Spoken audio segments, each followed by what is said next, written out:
गुरु प्यारी साध संगत जी, मैं विनोद जो लंदन में इंग्लैंड में रहता हूँ और आवाज़ के माध्यम से आप सबसे जुड़ा हुआ हूँ। आज पूज्य मनीष साहब जी द्वारा लिखित ग्रंथ सच्चा संत या फ़कीर में फरमाए गए वचन आपकी सेवा में पेश करने जा रहा हूँ और उम्मीद करता हूँ कि सभी भाई बहन इन्हें गौर से सुने और इन वचनों को अपने जीवन में उतारने की कोशिश करें। सो पेश हैं पूज्य मनीष साहब जी के वचन और आज कल से आगे। संत रूहानी आँखों के डॉक्टर हैं। पूज्य मनीष साहब जी फरमाते हैं कि हम इन बाहरी आँखों से इन स्थूल दुनिया को देखते हैं, लेकिन मालिक को देखने वाली आँख और है। पांचवी पातशाही गुरु अर्जन देव जी अपवाणी में फरमाते हैं कि नानक से अखणियाँ बेअन्न जिना दिसंदो मापरी। उसको तीसरी आँख शिव नेत्र या दिव्य चक्षु कहते हैं, जिसके खुलने से हम सूक्ष्म कारण और उसके पार चेतन देशों को भी देख सकते हैं। ब्रह्मा, विष्णु, शिव, ईश्वर या निरंजन, परमेश्वर या ब्रह्म या पार ब्रह्म, सोहंग, सतनाम और अनाम सब हमारे लिए आदरणीय हैं। उनके बारे में हमने ग्रंथों शास्त्रों में पढ़ा और लोगों से सुना है। वे सब हमारे अंदर विद्यमान हैं। फिर भी हमारे काल्पनिक इष्ट या किस्से कहानियों के विषय ही बने रहते हैं, क्योंकि जब तक हमारी तीसरी आंख नहीं खुलती हम उनको देख नहीं सकते, उनकी पदवियों को नहीं समझ सकते और ना ही उनसे लाभ उठा सकते हैं। गुरु अर्जन साहब जी फरमाते हैं कि इन आँखों के होते हुए भी जीव अंधा है, क्योंकि नज़दीक से नज़दीक अपने अंदर होते हुए भी वह मालिक या सतगुरु को नहीं देख सकता। उल्टा मंदिरों, मस्जिदों, तीर्थों, जंगलों, सुनसानों, बियाबानों आदि में उसकी मौजूदगी समझकर और उसके अपने अंदर होने से इनकार करके वह पाप कमाता है। पांचवी पातशाही गुरु अर्जन देव जी वाणी में इस तरह फरमाते हैं, पेखत चाखत कहियत अंधा, सुनियत सुनिए नाही, निकट वस्त कौ जाने दूरे, पापी पाप कमाही। मोहे मोहे जाने दूर है, कहो नानक सदा हजूर है। गुरु अंगद साहब जी भी इसी तरह फरमाते हैं कि वास्तविक अर्थ में अंधे वे हैं जो मालिक को नहीं दे सकते, ना कि वे जो नेत्रहीन हैं। अंधे ए न आखियन जिन मुख लोयन नाही, अंधे सोई नानका खसमो कुत्थे नहीं। सब जीव सच्ची आँख शिव नेत्र पर मोहमाया का मोतियाबिंद का पर्दा पड़ा हुआ है और उसको इस स्थूल इंद्रियों से परे कुछ भी दिखाई नहीं देता। सब अपने अंदर वाले राम को भूले बैठे हैं और उसकी खोज अपने अंदर नहीं करते, उल्टा उसकी तलाश में बाहर भटकते हैं और पाप कमाते हैं और 84 के चक्कर में धक्के खा रहे हैं और दुख उठा रहे हैं। इसी बात को तुलसी साहब जी घट रामायण में इस तरह फरमाते हैं, है घट में सूजत नहीं, लानत ऐसी जिंद, तुलसी इस संसार को भया मोतिया बिंद। और आगे इसी बात को गुरु अमरदास जी फरमाते हैं कि अन्ना बोड़ा कुछ नज़र न आवे, मनमुख पाप पचावण्या। अगर किसी की स्थूल आँखों में मोतियाबिंद हो जाए और वह कितने उपाय करता है और किसी डॉक्टर से ऑपरेशन करवाकर यदि उसे देखना नसीब हो जाता है तो वह डॉक्टर का कितना आभार मानता है। अंदरूनी आँख इन स्थूल आँखों से करोड़ों गुना ज़्यादा कीमती है, परंतु मोह माया में फंसे जीव इस आँख के खुलवाने और उसका इलाज करवाने का कभी ध्यान ही नहीं करते और न ही इसकी ज़रूरत समझते हैं। ईसा मसीह साहब फरमाते हैं कि आँख जिस्म का नूर है, इसलिए अगर तेरी एक आँख हो जाए तो तेरे सारे शरीर में रोशनी हो जाए। अर्थात दोनों आँखों की धार जो बाहर की तरफ फैली हुई है, बाहर से हटकर यदि अंदर सिमट जाए तो तेरी तीसरी आँख खुल जाए। इसी बात को पहली पातशाही श्री गुरु नानक साहब जी ने मक्के में काजी को रुकनदीन से कहा था, एक महल दो बारियां, शिव शक्ति सुल्तान, खिड़की खोल दीदार देन, बहुत बड़ा इनमान। यह शरीर एक चलता फिरता महल है। ये आँखें बाहरमुखी काम करने के लिए दो खिड़कियाँ अर्थात देखने का साधन है। Eyes of the window of the soul. Shiva Shakti अर्थात शिव नेत्र तेरे अंदर है, उसको खोल ताकि तुझे अंदर मालिक के दर्शन हो जाएं। इसी बात को लेकर हाफिज साहब फरमाते हैं, सराय तबीयत अर्थात 9 दरवाज़ों की सराय से ऊपर 10वें द्वार की तरफ कदम बढ़ा ताकि तुझ पर हकीकत का भेद खुल जाए। जमाले यार अर्थात सतगुरु के स्वरूप पर कोई पर्दा नहीं, पर्दा तो हमारी आंखों पर है, इसलिए सतगुरु हमें दिखाई नहीं देता। फिर रास्ते का गुबार हटा ताकि तू देख सके। हाफिज साहब इससे आगे फरमाते हैं, फिर कहते हैं कि वह प्रीतम के चेहरे पर तेरे तन की धूल का पर्दा ही आड़ बना हुआ है, अतः वह दिन कितना भाग्यशाली होगा जब यह पर्दा उठ जाएगा। फिर फरमाते हैं कि संत रूहानी आँखों के डॉक्टर हैं। वे हमारी सच्ची आँख अर्थात शिव नेत्र में नाम या शब्द का सुरमा लगाकर उसे रूहानी देशों के देखने के योग्य बना देते हैं। इस आँख को खोले बिना हमारा इस संसार में आना ही व्यर्थ है। तीसरी पातशाही गुरु अमरदास जी फरमाते हैं कि शब्द न जाने से अन्य बोले से कित आए संसारा। इस बात को शम्स तबरेज साहब इस तरह फरमाते हैं कि तू संतों की चरण धूल से अपनी आँखों को रोशन कर ताकि तू आज से अंत तक सब कुछ देख सके। तू इन मंजूर नज़र हस्तियों की चरण धूल का सुरमा बना ताकि तेरी आँखें उस मालिक को देख सकें।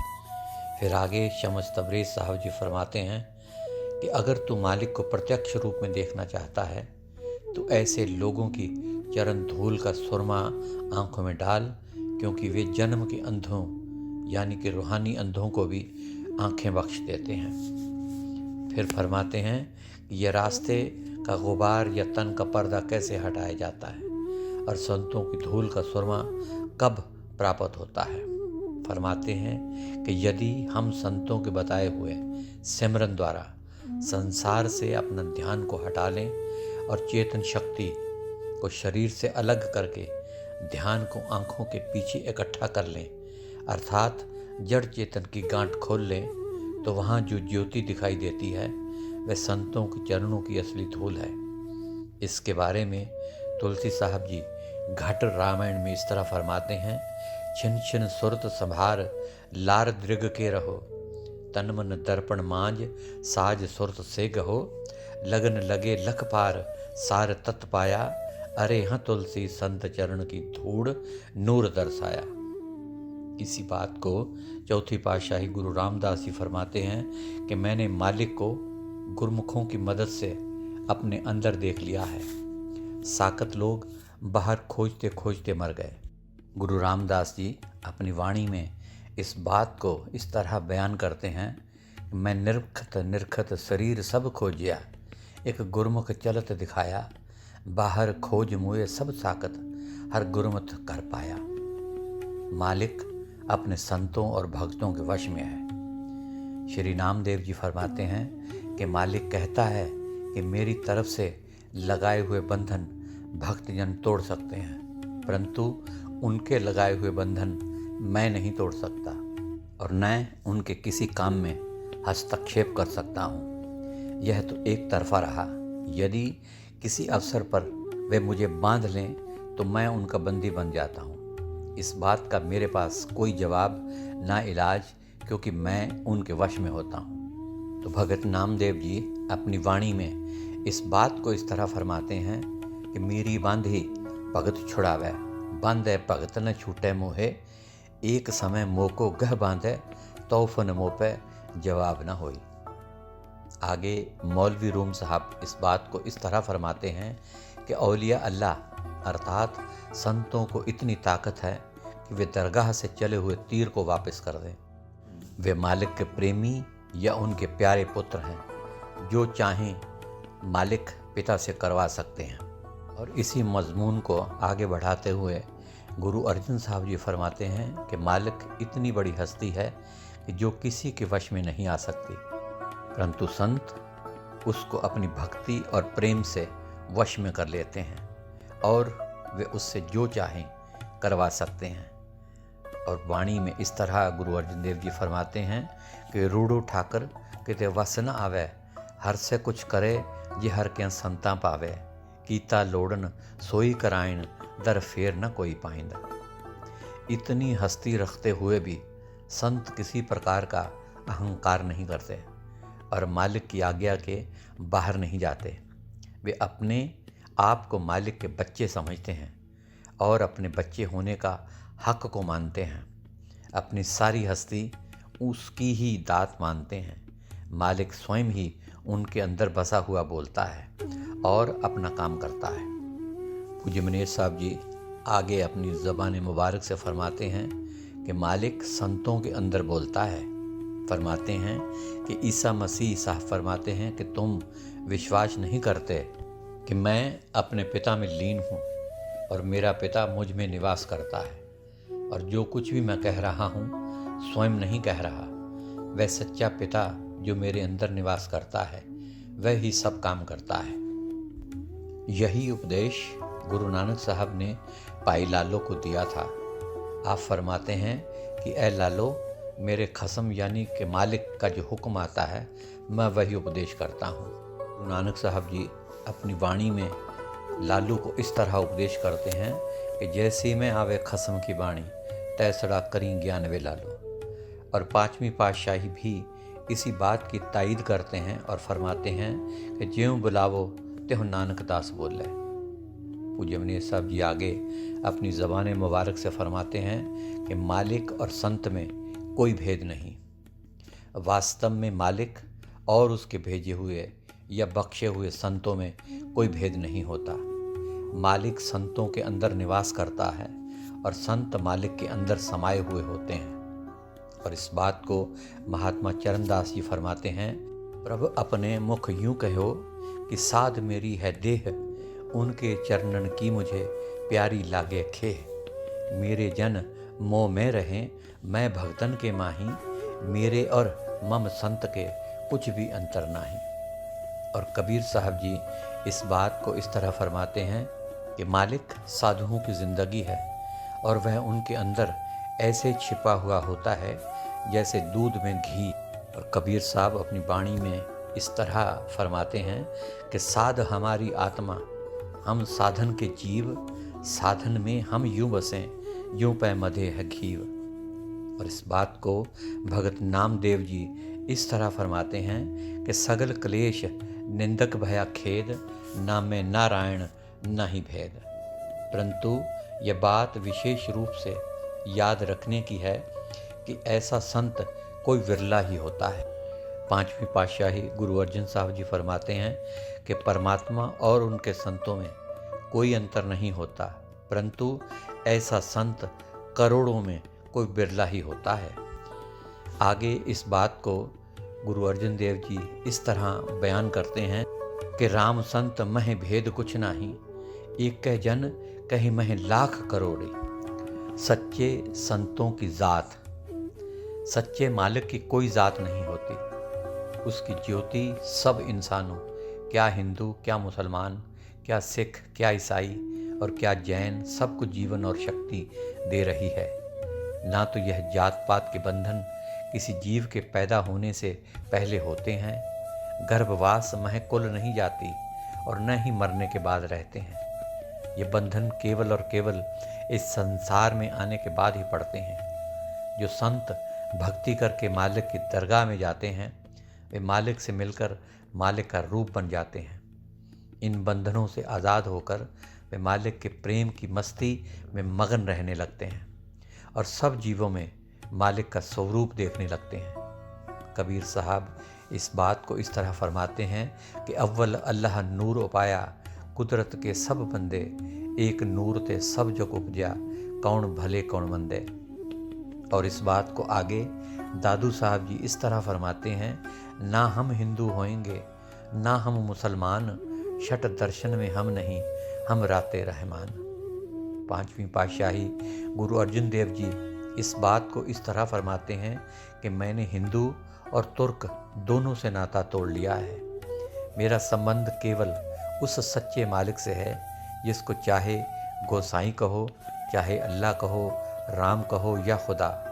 ना मैं व्रत रखता हूँ, ना रोज़ा, ना मैं हज को जाता हूँ, ना तीर्थ की यात्रा करता हूँ, ना मैं पूजा करता हूँ और ना ही नमाज पढ़ता हूँ। मैं तो केवल और केवल एक निरंकार की सेवा, पूजा और सिमरन करता हूँ, जिसने ये शरीर बनाया है और जो इसके अंदर रमा हुआ जीवन और शक्ति दे रहा है। मैं ये बात स्पष्ट रूप से बताता हूँ कि मैंने अपने गुरु पीर को पाकर अपने खसम यानी अपने प्रभु को पहचान लिया है और उससे अपना नाता जोड़ लिया है। और पांचवी पातशाही गुरु अर्जन देव जी अपनी वाणी में इस तरह फरमाते हैं कि वर्त न रहो न मह रमदाना, तिस सेवी जो रखे निदाना। एक गुसाई अल्लाह मेरा, हिंदू तुर्क दुहा नवेरा। हज काबे जाओ न तीरथ पूजा, एक को सेवे अवर न दूजा। पूजा करो न निवाज गुजारो, एक के निरंकार लय हृदय नमस्कारो। ना हम हिंदू ना मुसलमान, अल्लाह राम के पिंड परान। कहो कबीर एह किया बखाना, गुर पीर मिले खुद खसम पछाना। इससे आगे पूज्य मनीष साहब जी अपनी ज़ुबान मुबारक से फरमाते हैं कि संत चाहे किसी भी धर्म या श्रेणी से संबंध रखते हों, हमें इस ओर कोई ध्यान नहीं देना चाहिए। उनके साथ हमारा रिश्ता दुनियावी तौर पर नहीं बल्कि रूहानी तौर पर होता है। कबीर साहब जी इस बात को इस तरह फरमाते हैं कि जात न पूछो साध की, पूछ लीजिए ज्ञान। मोल करो तलवार का, पड़ी रहन दो म्यान। और मौलवी रूम साहब इस बात को इस तरह फरमाते हैं कि अगर तुझे मालिक के काबे का हज करने के लिए इच्छा है तो किसी हाजी को साथ ले, सफ़र की चिंताएं और कठिनाइयां दूर हो जाएंगी। तो इस बात का ख्याल ना कर कि वह हिंदुस्तान का रहने वाला है, तुर्किस्तान का या अरब का। मौलवी रूम साहब अपनी मसनवी में अपने शेर में इस तरह फरमाते हैं, मर्द हज्जी हम रहे हाजी तलब, ख्वाह हिंद ख्वाह तुर्क ख्वाह अरब। और फिर आगे फरमाते हैं कि तू उसके रंग और कौम को ना देख, केवल यह देख कि उसकी रसाई और पहुँच कहाँ तक है। आगे फरमाते हैं कि इंसान के बाहरी रूप पर मत डोल, बल्कि आंतरिक सद्भाव की तलाश कर। तुझे मकान के रंग रूप से क्या सरोकार, देखना तो यह है कि मकान में रहता कौन है। संतों का उपदेश। पूज्य मनीष साहब जी आगे फरमाते हैं कि संतों का उपदेश सब इंसानों के लिए एक जैसा यानी कि साझा है। फरमाते हैं कि परथाई साखी महापुरख बोल दे, सांझी सकल जहान ने। हज़रत मोहम्मद साहब ने कुरान शरीफ में फरमाया है कि रब उल आलमीन अर्थात मेरा उपदेश सारे जहान के लोगों के लिए है। रब किसी एक कौम या धर्म की विरासत नहीं। इस बात को गुरु रामदास जी भी फरमाते हैं कि मेरा उपदेश क्या खत्री, क्या ब्राह्मण, क्या वैश्य, क्या शूद्र, सबके लिए साझा है, और वह है सिमरन के द्वारा नाम को प्रकट करना, वह नाम जो घट घट में व्यापक है। फरमाते हैं खत्री ब्राह्मण शूद्र वैश्य, उपदेश चौं वर्णों को साझा। गुरमुख नाम जपै उदरै, सो कलमह कट कट नानक मांझा। इससे आगे पूज्य मनीष साहब जी फरमाते हैं कि संतों का मिशन सच्चे जिज्ञासुओं को, जो कि सत्य की खोज में हैं, सहायता देना है। वह सत्य अर्थात सच्चा नाम या शब्द सब लोगों के अंदर मौजूद है। उनका उद्देश्य किसी धर्म के प्रचार या निजी अथवा परोपकारी धंधों के लिए धन इकट्ठा करना नहीं होता। उनका उपकार क्या अमीर, क्या गरीब, क्या हिंदू, क्या मुसलमान, क्या सिख, क्या ईसाई, क्या कर्मी धर्मी, क्या पापी, सबके लिए एक बराबर है। उनकी दृष्टि केवल आत्मा और आध्यात्मिकता की तरफ जाती है। वे राजनीतिक या सामाजिक संस्थाएं कायम नहीं करते और न कोई नया धर्म या संप्रदाय बनाते हैं और न पुराने संप्रदायों से संबंधित उपदेश देते हैं और न कोई धार्मिक रीति रिवाज बनाते हैं और न किसी धार्मिक रीति रिवाजों में हस्तक्षेप करते हैं। न वे अंधविश्वास को मानते हैं और न किसी को इसका बंदी बनाते हैं। इसके विपरीत वे व्यापक दृष्टिकोण तथा विशाल हृदय वाले होते हैं। और जब कोई जीव इन बंधनों से छुटकारा पा लेता है तो वे खुशी महसूस करते हैं। नए जिज्ञासुओं को वे नाम की दीक्षा सेवकों की संख्या में बढ़ोतरी के लिए नहीं देते। उनके लिए एक सच्चा खोजी सैकड़ों भोगियों से अच्छा है। जब हम उनके संपर्क में आते हैं तो वे हमें गुप्त शक्तियों और निज घर जहाँ से जीव आया है और अपने सच्चे पिता सतगुरु की याद दिलवाते हैं तथा हमें वापस अपने निज घर चलने का उपदेश देते हैं। वे हमें केवल रास्ता ही नहीं बताते बल्कि पूरे सफ़र में हमारे साथ रहते हैं। इतना कुछ होते हुए भी वे किसी प्रकार का एहसान नहीं जतलाते और न इसकी कोई फीस लेते हैं। सारी सेवा मुफ्त में ही करते हैं। लोगों को प्रभावित करके अपने मत में सम्मिलित करने के लिए वे कोई दलाल नहीं रखते। वे तो ऐसे व्यक्तियों को चाहते हैं जो कि उनके सत्संग की शान बढ़ाएं और संसार में एक उदाहरण बनकर दिखाएं। संतों की नज़र बहुत तेज़ होती है। वे जीवों की अंदरूनी हालात खूब अच्छी तरह देख लेते हैं। बाहरी रंग रूप, धर्म या राष्ट्रीयता की तरफ ध्यान न देते हुए जिन लोगों को वे योग्य समझते हैं उनको नाम बख्श देते हैं। जिनको अभी नाम के योग्य नहीं समझते नाम देने से इनकार कर देते हैं। लेकिन जो कोई भी उनके दर्शन कर लेता है वह धीरे धीरे नाम पाने का अधिकारी बन जाता है और समय आने पर चाहे इस जन्म में और चाहे अगले जन्म में अवश्य पकड़ा जाता है। पांचवी पातशाही इस बात की गारंटी देती है कि जब से दर्शन पेटे साधु के पले दिन सो आए। सो गुरु प्यारी साध संगत जी, आज के लिए इतना ही। कल फिर आपकी सेवा में सच्चा संत या फ़कीर ग्रंथ में से आगे के कुछ अंश पेश करूँगा। तब तक के लिए इजाज़त दीजिए और मेरी तरफ से आप सबको प्यार भरी धन धन सतगुरु तेरा ही आसरा, हाजिर नाजर जिंदा राम तेरा ही आसरा कबूल फरमाएं।